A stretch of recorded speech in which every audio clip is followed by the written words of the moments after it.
और एक लंबी चुनौतियां भी आपके समक्ष थी। कितनी चुनौतियां थी और कितना फ़ायदा हिमाचल प्रदेश की जनता को इससे होने वाला है? तकरीबन 10 साल बाद संजौली हेलीपोर्ट का शुभारंभ सही मायने में आज हुआ है। इस हेलीपोर्ट के माध्यम से शिमला से चंडीगढ़, चंडीगढ़ से शिमला, शिमला से रिकांगपिओ, शिमला से कुल्लू के लिए फ़्लाइट का शुभारंभ आज हमने किया है। हेरिटेज और पवन हंस की 2 फ्लाइट्स यहाँ से रहेगी, स्टेशन यहाँ से रहेंगे और निश्चित रूप से जिन लोगों के पास समय की कमी है तो वो 20 मिनट में यहाँ से चंडीगढ़ पहुँच जाएंगे और चंडीगढ़ से जो पर्यटक शिमला आना चाहते हैं, रिकांगपिओ आना चाहते हैं, मनाली जाना चाहते हैं, उनको भी इसका फ़ायदा होगा। इस प्रकार से हमारे प्रदेश के राजस्व में जो जीएसटी के रैशनलाइजेशन के कारण हमको नुकसान हो रहा है, कुछ कमी उससे अगर हम टूरिज़्म को बढ़ावा देते हैं तो पूरी की जा सकती है। इसीलिए हम पूरे प्रदेश में हेलीपोर्ट्स का निर्माण कर रहे हैं और कांगड़ा का बड़ा एयरपोर्ट के निर्माण की दिशा में हम आगे बढ़े हैं, इंटरनेशनल एयरपोर्ट की दिशा में हम आगे बढ़े हैं। वो कांगड़ा की एयरपोर्ट की जो लैंड एक्विजिशंस है उसके लिए 3,500 करोड़ रुपए की ज़रूरत है, जिसका हम प्रावधान कर रहे हैं।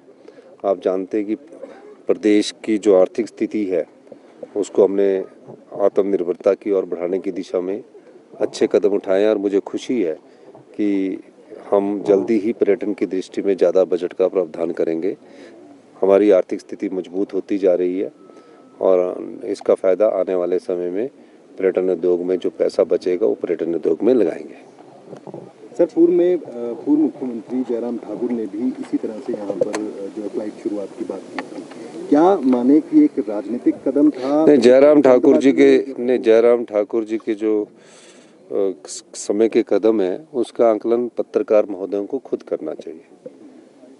जब राज्य सरकार के पास पैसा था, जीएसटी कंपनसेशन सेस के जो हमें मिलता था हर साल, जीएसटी लगने से पहले 2017 में जब वैट और एक्साइज था, जीएसटी नहीं था, 17 में जीएसटी लगा ना, तो भारत सरकार ने कहा कि वैट और एक्साइज का प्रदेश सरकार को नुकसान होगा।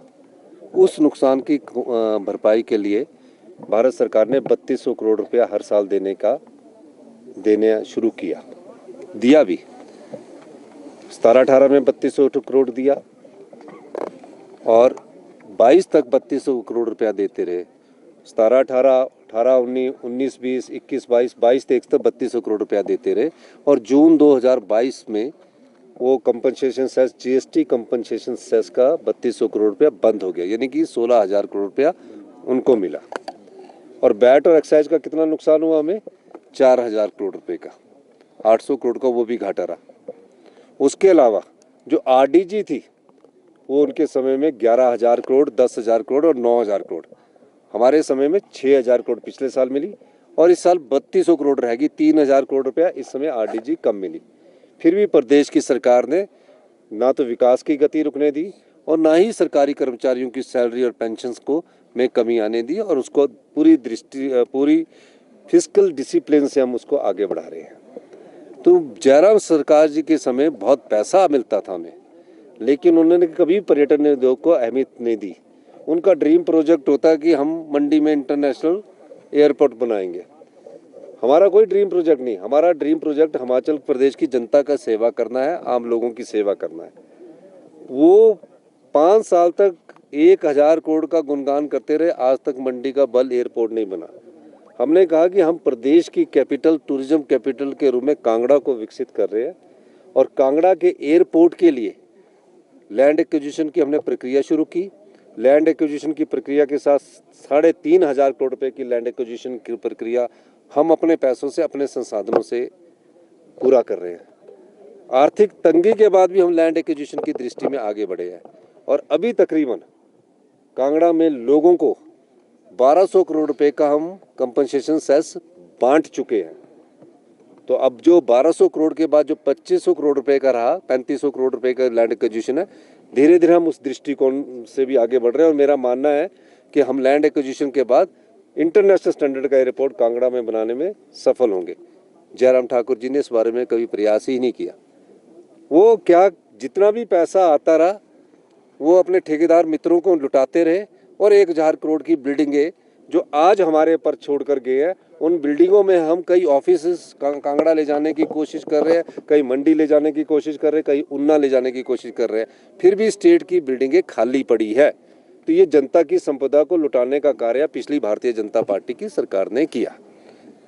तो मैं ये कहना चाहता हूँ कि जब हम फैसले करते हैं, उससे लोगों की जो संपदा है उसको लूटने से बचाने के लिए फैसले करते हैं। और मुझे खुशी है कि आज हमारी फैसलों से यहाँ हेलीपोर्ट की सर्विस भी शुरू हुई और आम आदमी तक हमारी योजनाओं का लाभ पहुँचने लगा है। सर, इस तरह के हेलीपोर्ट और जो है हिमाचल प्रदेश जैसे पहाड़ी राज्य ने देखा है, क्या माने कि आने वाले टाइम में जिस तरह से उत्तराखंड या पड़ोसी राज्यों में जिस तरह से उड़ान योजना के तहत जो है इस तरह से उड़ानें भरी जा रही हैं? देखिए, आपदा के बारे में मैं बात कहना चाह रहा हूँ।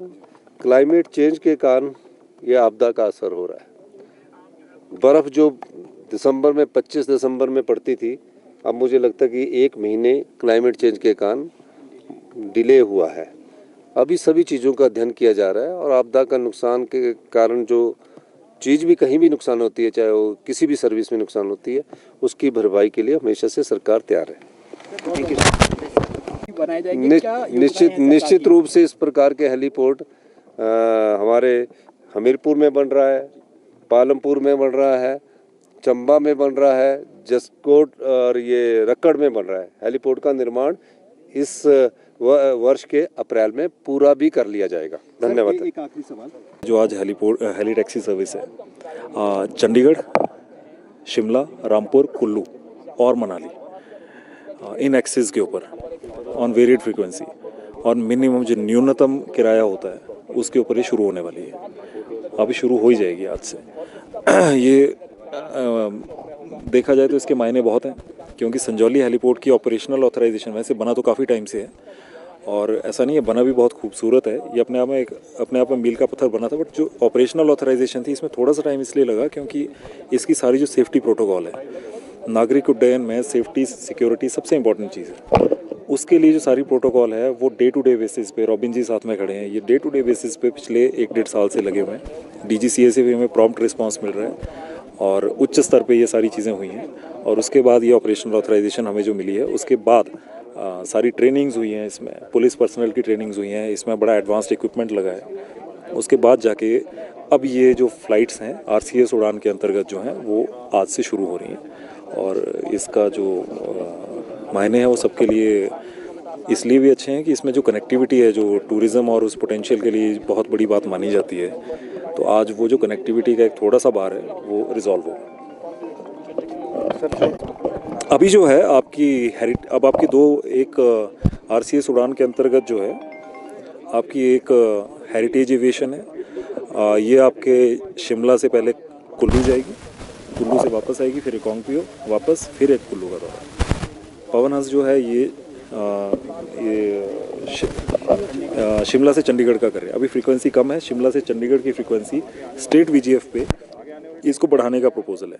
और मंडी से चंडीगढ़ का जो है वो भी ऑथराइजेशन गवर्नमेंट ऑफ इंडिया देने वाली है। तो वो भी ये सारी की सारी चीज़ें आपको पता ही है, मिनिस्ट्री ऑफ सिविल एविएशन के द्वारा जो है डीपली रेगुलेटेड है, तो वो सारी चीज़ें हो रही। किराया इसमें देखिए बड़ा मिनिमम है। अगर आप ऐसे देखेंगे तो ये बड़ा VGF के बाद जो है बहुत ही मिनिमम जो न्यूनतम किराया है वो लोगों से लिया जा रहा है, वो 3500 और 4000।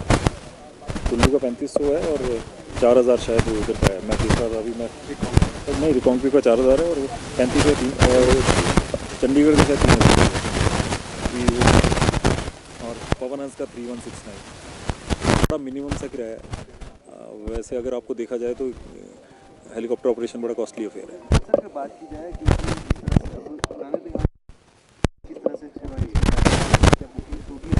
बुकिंग सारी ऑनलाइन है। पवन हंस की वेब पोर्टल है और इनका हेरिटेज वालों का पोर्टल है, उसके बेसिस पे होगी। अभी क्योंकि धीरे धीरे फ़्लाइट्स की इंटेंसिटी बढ़ेगी तो उसके बाद जो है लोगों को दिक्कत इसमें नहीं आएगी। सारा और फिक्र हमेशा मेरे साथ रहता है। भूषण ज्वेलर्स, अनमोल रिश्तों के लिए।